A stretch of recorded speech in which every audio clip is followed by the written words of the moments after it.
Ma copine a ricané. Si tu ne peux pas me supporter quand je suis au plus bas, tu ne me mérites pas quand je suis au meilleur. Les vrais hommes ne sont pas gênés par les femmes fortes. Après m'avoir humilié en public, elle a ajouté, peut-être que si tu n'étais pas aussi peu sûr de toi, tu apprécierais mon honnêteté. J'ai dit que je ne pouvais plus la supporter. Elle pensait que je plaisantais, jusqu'à ce qu'elle découvre ce que j'avais fait le lendemain matin. Je traînais sur ce forum depuis des mois à lire des histoires de vengeance, sans jamais penser que j'en aurais une à raconter. Eh bien, je m'étais lourdement trompé. C'est arrivé il y a environ 4 mois, et je suis enfin prêt à raconter toute l'histoire. Attachez vos ceintures, car elle est longue. Laissez-moi d'abord vous donner un peu de contexte sur ma vie, parce que rien de tout cela n'a de sens sans comprendre d'où je viens. J'ai 29 ans, je suis un homme, et je travaille comme courtier en immobilier commercial à Phoenix. Pour ceux qui ne connaissent pas le secteur, c'est essentiellement tout ou rien. Soit vous concluez de grosses affaires et gagnez beaucoup d'argent, soit vous mangez des nouilles instantanées pendant des mois. Je suis dans ce métier depuis 7 ans. Je construis des relations, j'étudie le marché et je gravis lentement les échelons. Les 3 premières années ont été brutales. Je gagnais peut-être 35 000 $ par an, je vivais dans un studio, et j'envisageais sérieusement de retourner à l'université pour faire quelque chose de plus stable. J'ai vu des gars qui avaient commencé en même temps que moi soit devenir riches, soit s'effondrer complètement. Il n'y a pas de juste milieu dans l'immobilier commercial. Soit vous êtes un requin, soit vous êtes de la nourriture pour poissons. Ce qui a tout changé, c'est de comprendre que la réussite dans ce métier ne dépend pas uniquement des compétences en vente, mais du fait de devenir quelqu'un en qui les gens riches ont confiance pour gérer leurs investissements les plus importants. J'ai passé des années à étudier les tendances du marché, à suivre des cours en finance et en développement, et à établir un réseau avec tout le monde, des petits commerçants au cadre des entreprises du Fortune 500. L'année dernière a été l'année de ma percée. J'ai gagné 220 000 $ en commission. Cette année, j'étais en bonne voie pour atteindre 350 000 $, principalement parce que j'étais sur le point de conclure la plus grande affaire de ma carrière. Il s'agissait d'une vente de propriété commerciale de 15 millions de $, qui m'aurait rapporté une commission de 450 000 $. Cette affaire allait littéralement changer ma vie. Je travaillais avec ce client depuis plus d'1 an. C'est une grande chaîne de distribution qui cherchait à s'implanter en Arizona, et les représentés auraient ouvert la porte à toute leur expansion dans le sud-ouest. C'était le genre de contrat qui pouvait me garantir une stabilité pour les 10 prochaines années. Maintenant, laissez-moi vous parler de Madison. Nous nous sommes rencontrés il y a 16 mois lors d'un événement caritatif au centre-ville. Elle a 26 ans, absolument magnifique, et incarne parfaitement l'image d'une influenceuse Instagram. À l'époque, elle avait environ 52 000 abonnés et publiait du contenu quotidien sur le style de vie, la mode et l'entrepreneuriat. Vous voyez le genre. Quand nous avons commencé à sortir ensemble, j'étais honnêtement choqué qu'une fille comme elle s'intéresse à un gars comme moi. Je ne suis pas moche, mais je ne suis certainement pas un mannequin. Je mesure 1,78 m, j'ai une carrure plutôt moyenne, et bien que je m'habille bien pour le travail, je ne suis pas ce qu'on appellerait naturellement stylé. Pourtant, Madison semblait sincèrement intéressée par moi. Elle postait des stories avec moi, disait à quel point elle aimait mon ambition et ma détermination, et me faisait globalement sentir que j'avais gagné à la loterie. Les premiers mois étaient parfaits.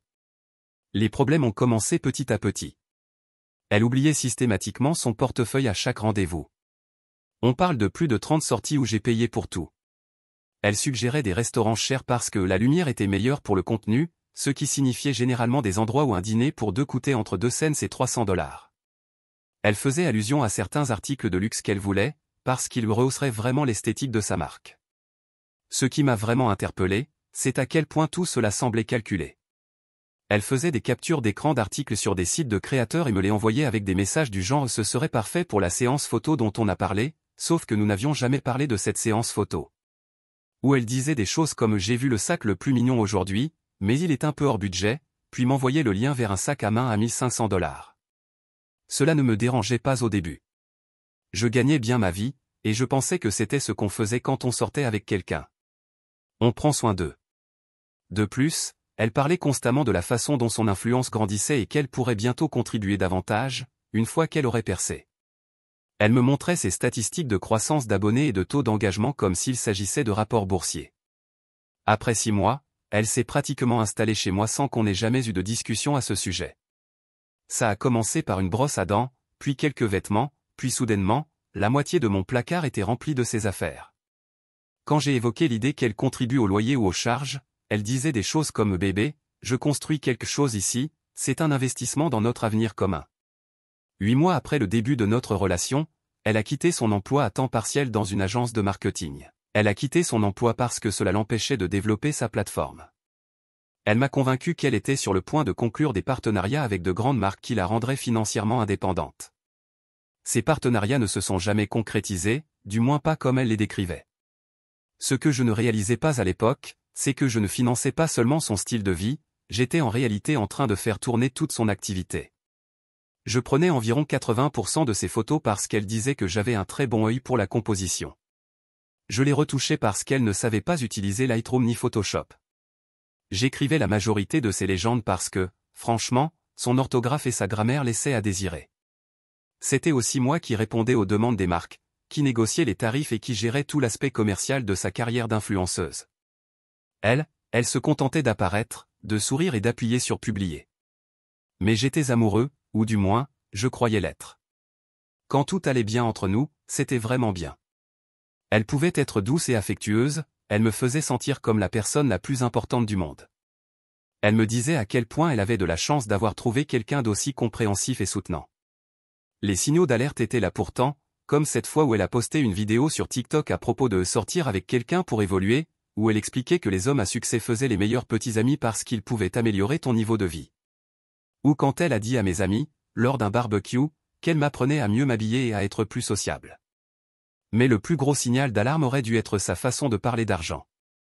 Tout était toujours notre appartement, notre voiture, nos vacances, mais dès qu'il s'agissait de payer quoi que ce soit, soudainement, c'était ma responsabilité, parce que j'étais celui qui avait un revenu stable. Elle avait une manière de me faire culpabiliser dès que j'abordais le sujet des finances. Je n'arrive pas à croire que tu sois aussi mesquin pour de l'argent, disait-elle. Je pensais que tu m'aimais pour ce que je suis, pas pour ce que je peux apporter financièrement. J'étais trop investi pour voir la réalité. J'avais déjà dépensé plus de 60 000 $ pour soutenir son mode de vie, et je continuais à penser que si je tenais juste un peu plus longtemps, elle finirait par contribuer ou au moins montrer de la reconnaissance pour tout ce que je faisais. Au lieu de cela, elle se montrait de plus en plus exigeante. Au bout de 14 mois, elle parlait ouvertement de moi comme si j'étais son assistant personnel.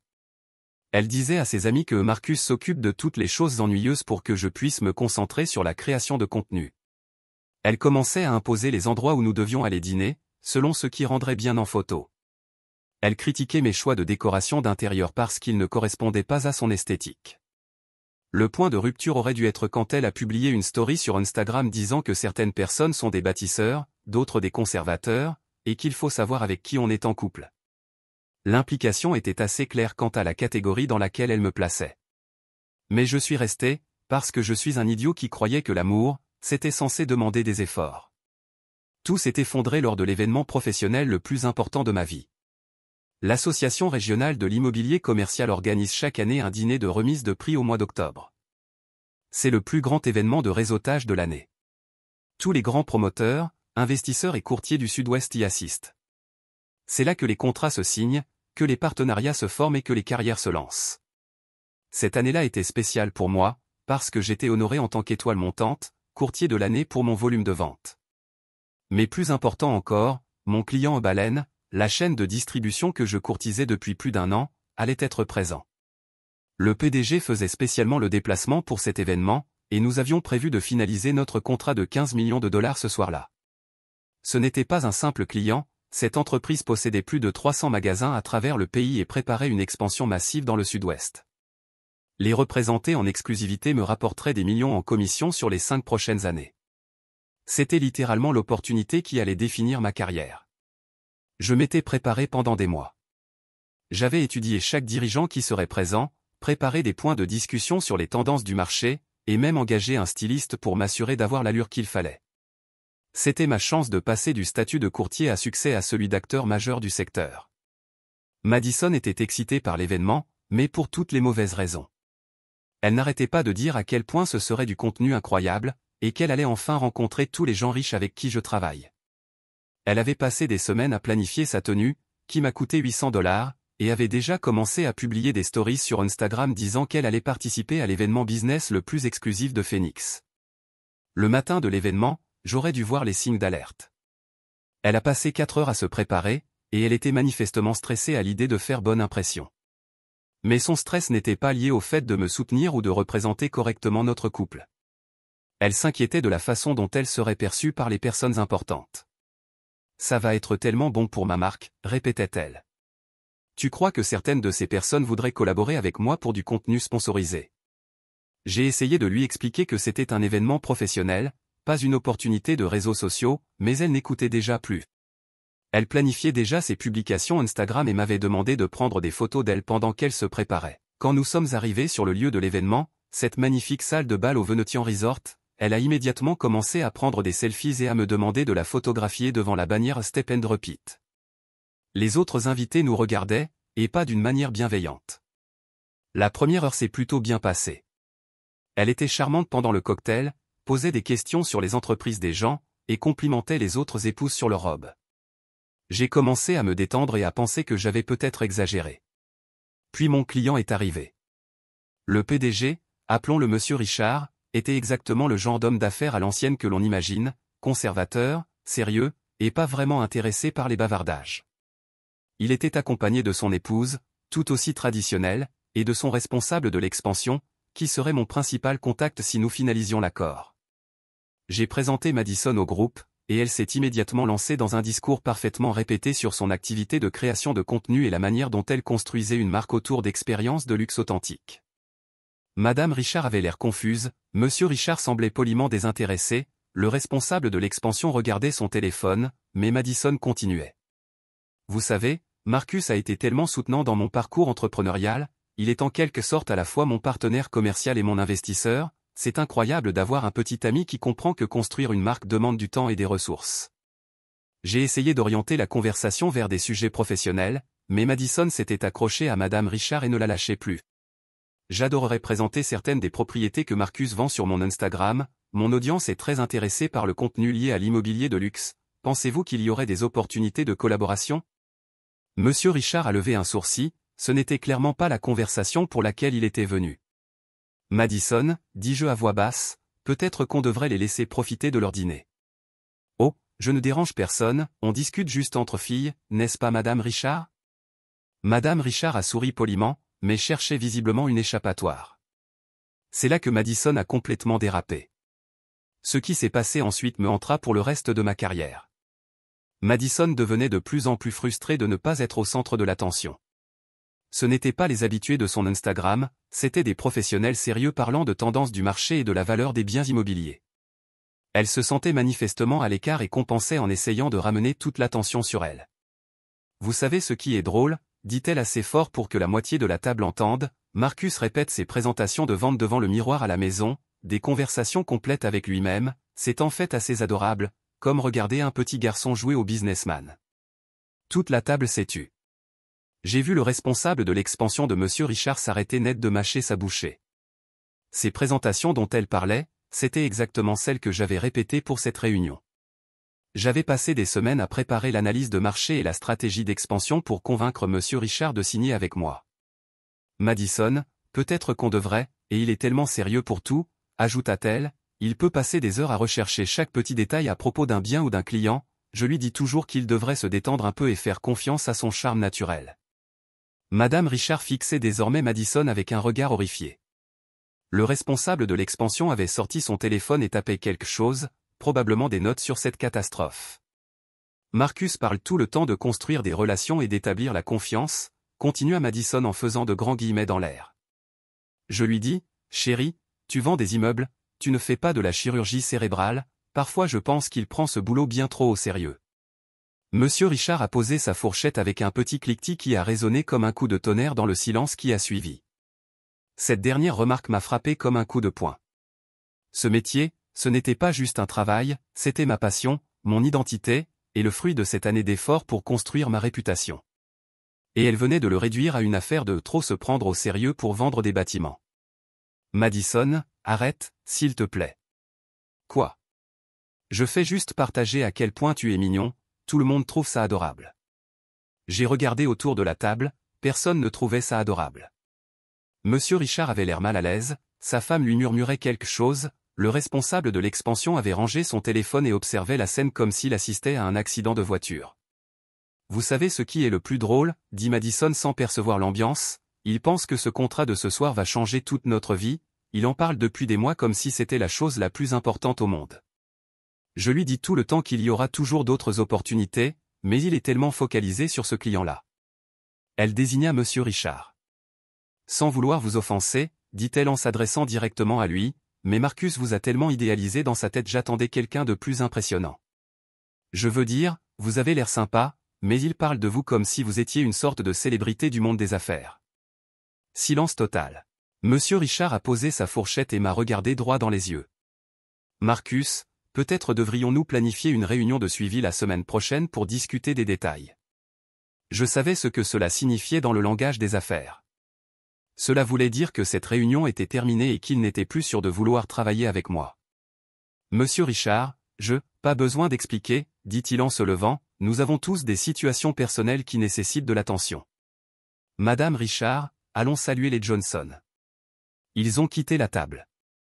Je suis resté là, regardant la plus grande opportunité de ma carrière s'éloigner, tandis que Madison continuait à parler aux quelques personnes restantes de son nombre d'abonnés sur Instagram. Je ne comprends pas pourquoi tout le monde est si sérieux, dit-elle sans s'adresser à personne en particulier, c'est censé être un événement sympa, non? C'est à ce moment-là qu'elle a prononcé les mots qui allaient tout changer.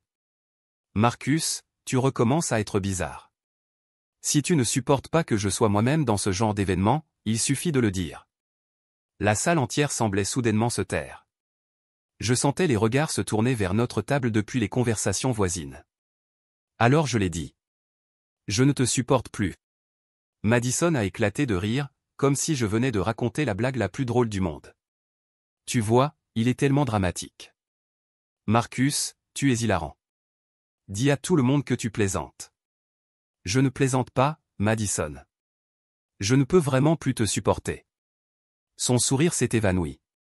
Qu'est-ce que tu veux dire? Je veux dire exactement ce que j'ai dit. Je ne peux plus supporter tout ça. Elle a regardé les quelques personnes encore à table, puis m'a fixé. Tu m'embarrasses. Je t'embarrasse?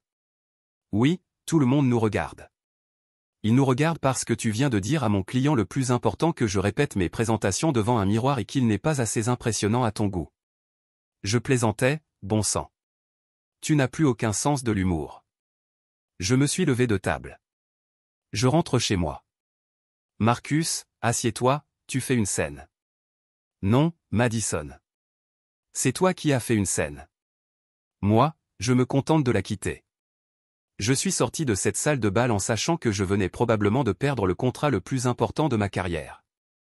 Le trajet du retour s'est déroulé dans un silence complet, sauf pour les tentatives de plus en plus frénétiques de Madison pour justifier ce qui venait de se passer. Ok, peut-être que j'en ai trop dit, mais tu réagis complètement de manière excessive. Ces gens auront oublié tout ça dès demain. Je n'ai pas répondu. Marcus, parle-moi. Tu ne peux pas simplement me fermer la porte au nez comme ça. Une fois rentrée à mon appartement, elle a immédiatement essayé de minimiser ce qui s'était passé.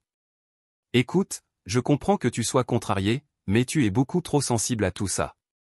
Ce n'est pas comme si j'avais dit quelque chose de faux. C'est à ce moment-là que j'ai compris. Elle ne comprenait sincèrement pas ce qu'elle avait fait. Dans son esprit, elle avait simplement partagé des anecdotes mignonnes à propos de son petit ami. Elle n'avait aucun concept de ce qu'était une réputation professionnelle, une relation d'affaires ou les années de travail qui avaient mené à ce moment. Madison, je pense que tu devrais préparer un sac et aller chez Jessica pour quelques jours. Quoi? Pourquoi? Parce que j'ai besoin d'espace pour réfléchir à ce que je vais faire de ma carrière après ce soir. Tu es encore dramatique.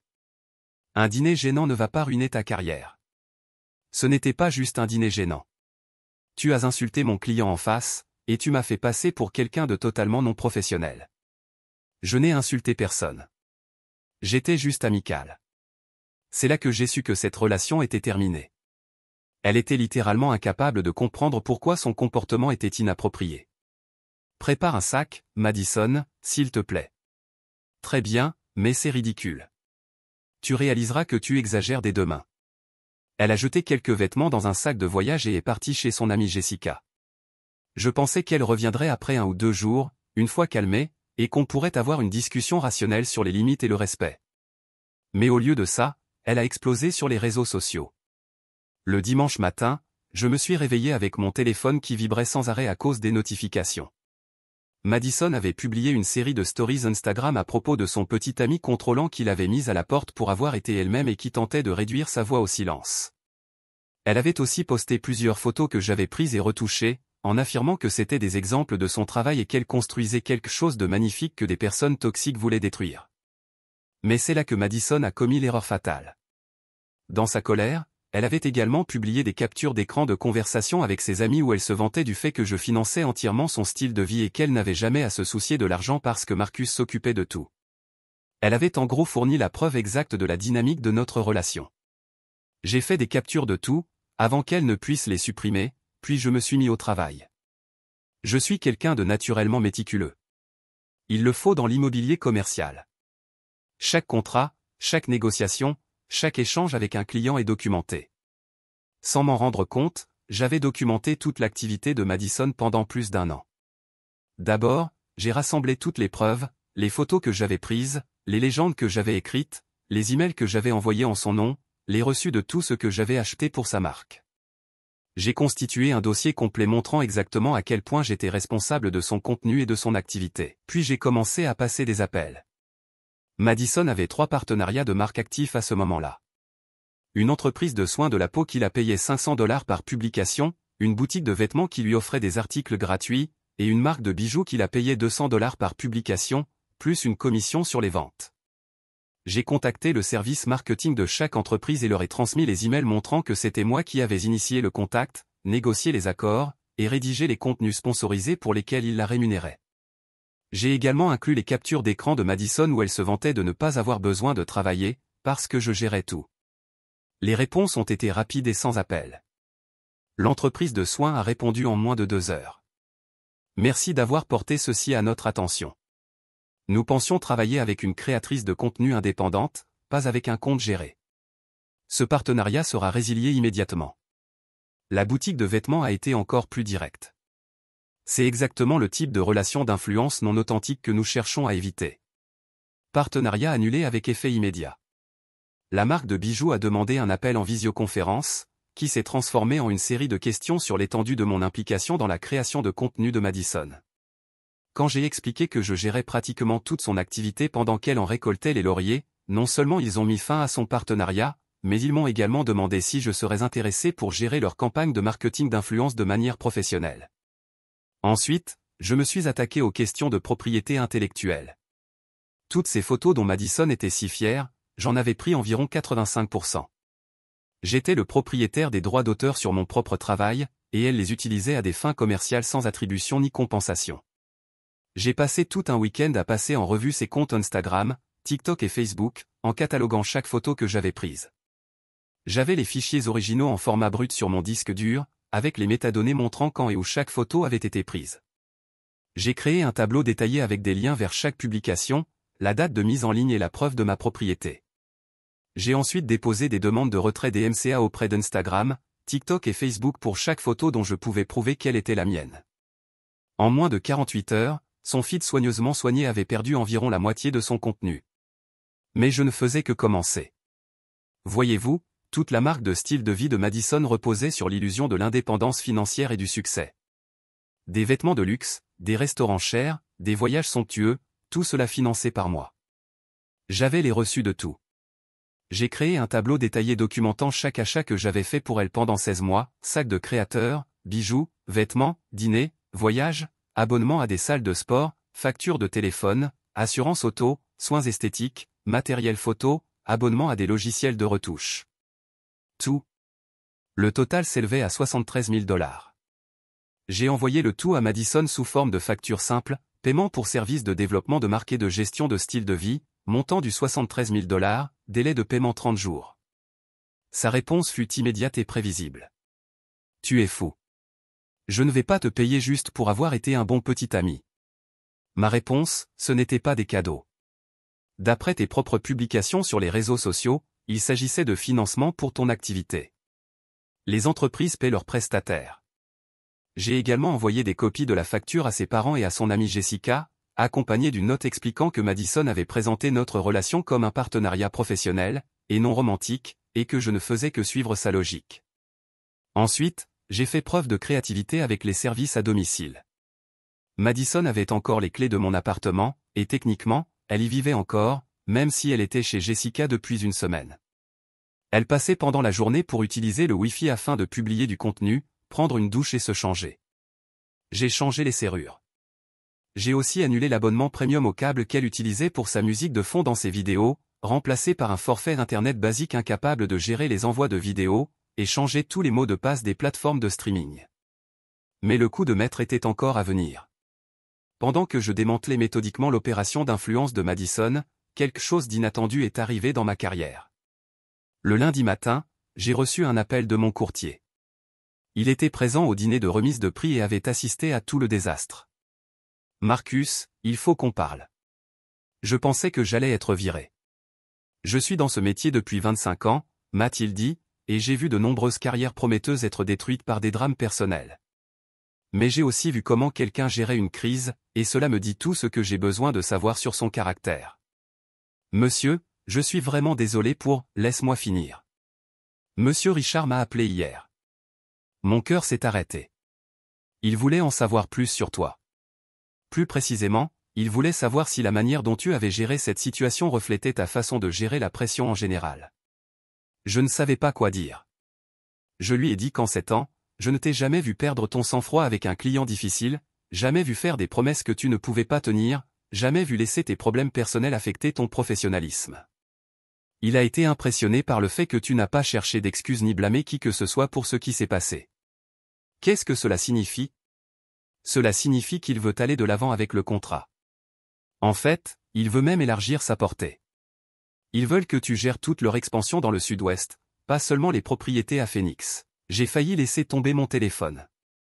Marcus, parfois, les pires moments de notre vie personnelle révèlent les meilleures facettes de notre caractère. Monsieur Richard a vu en toi quelqu'un capable de rester calme sous pression et de prendre ses responsabilités dans des situations difficiles. Ce sont exactement les qualités qu'il recherche chez quelqu'un en charge d'un projet d'expansion de 50 millions de dollars. J'étais sans voix.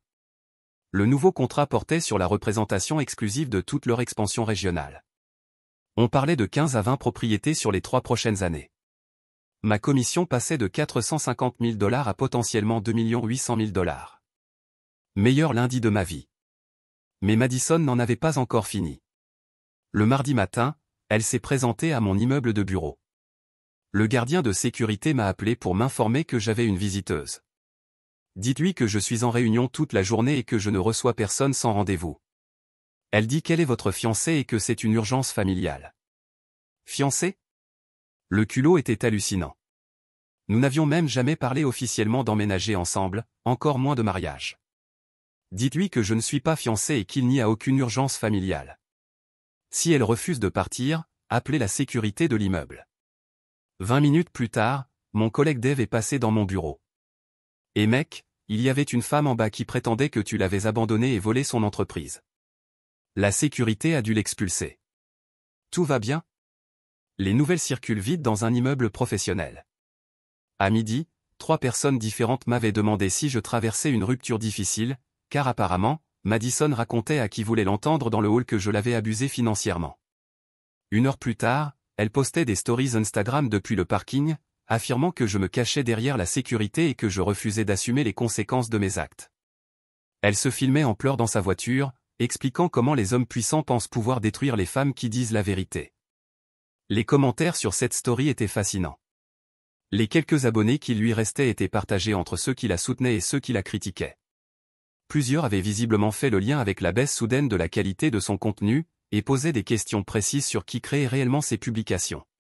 Cet après-midi-là, Jessica m'a appelé. Marcus, tu dois reprendre Madison. Elle squatte mon canapé depuis une semaine et ma coloc menace de déménager. Ce n'est plus mon problème.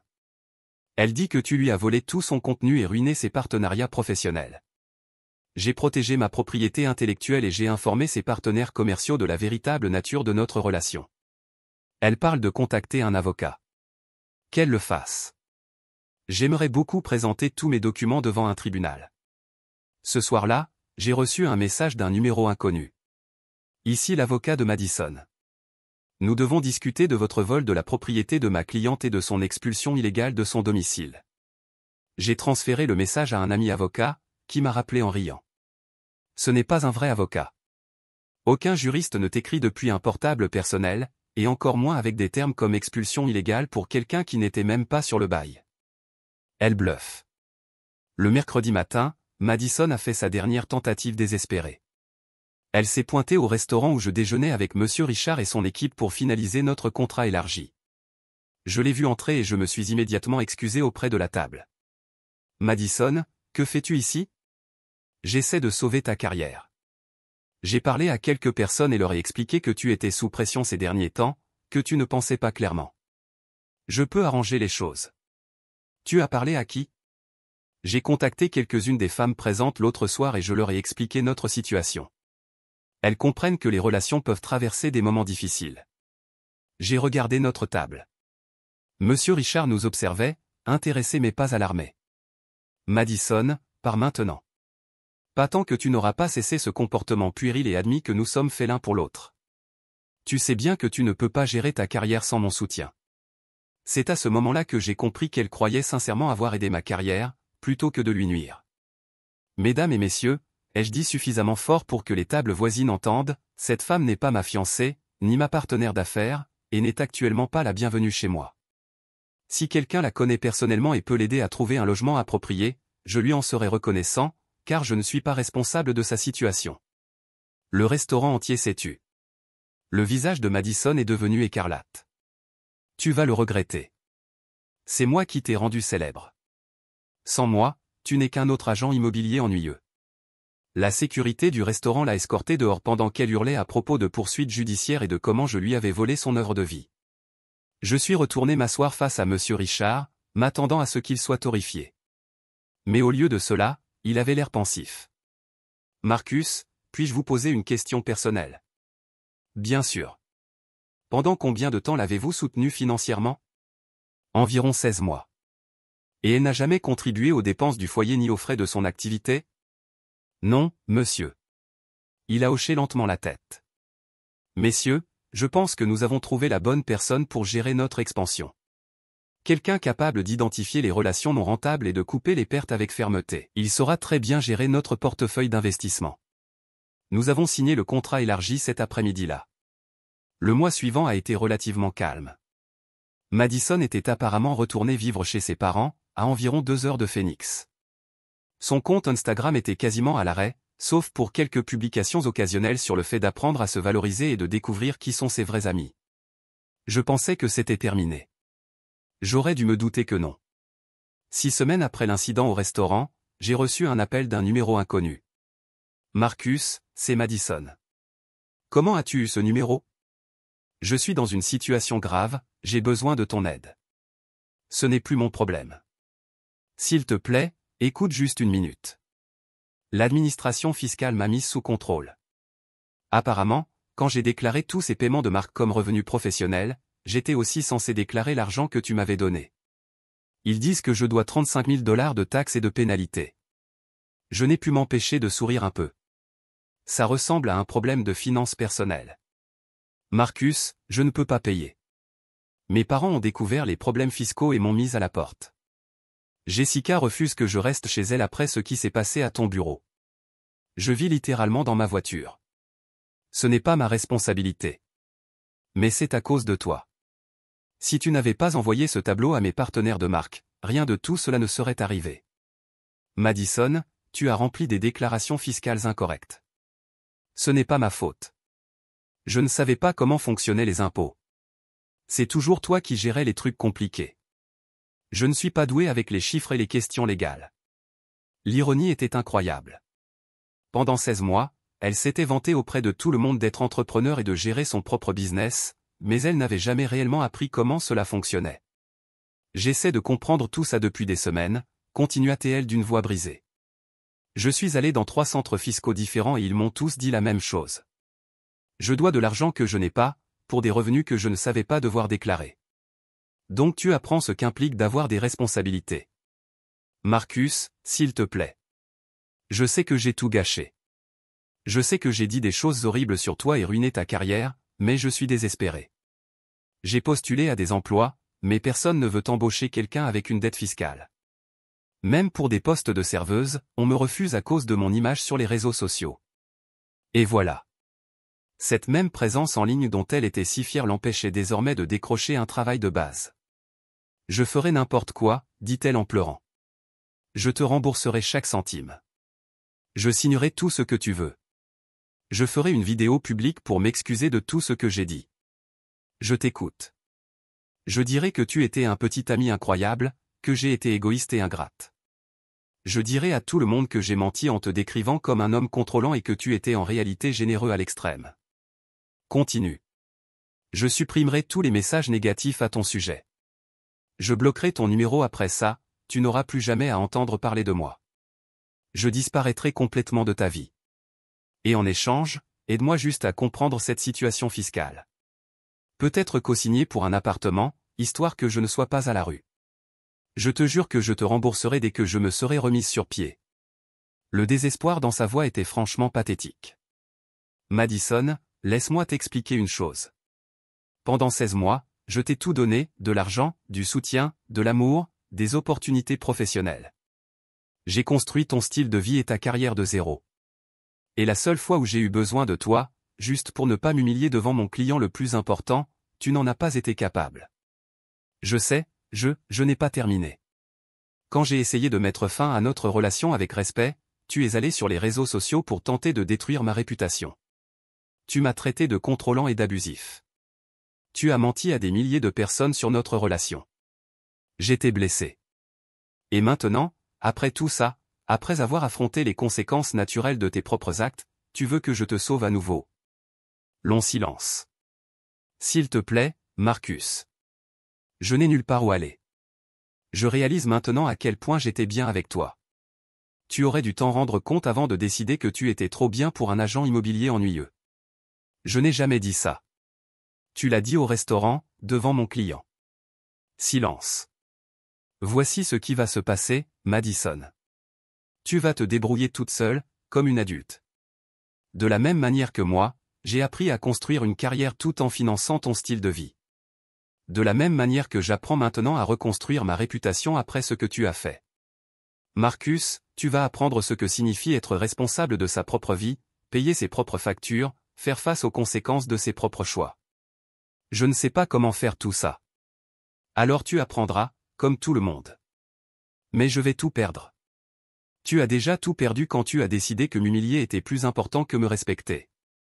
S'il te plaît, et Madison, la prochaine fois que tu sortiras avec quelqu'un, essaie d'apporter quelque chose à la table, autre que ton nombre d'abonnés sur Instagram. J'ai raccroché et bloqué le numéro.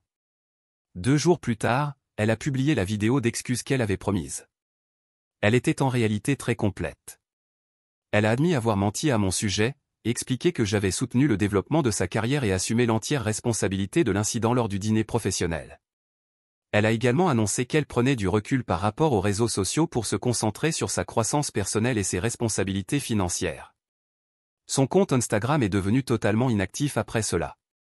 J'ai appris par des connaissances communes qu'elle avait fini par trouver un emploi comme serveuse dans une chaîne de restaurants près de chez ses parents, et qu'elle avait emménagé avec des colocataires. Apparemment, elle cumule 2 emplois pour rembourser sa dette fiscale et a complètement renoncé au mode de vie d'influenceuse.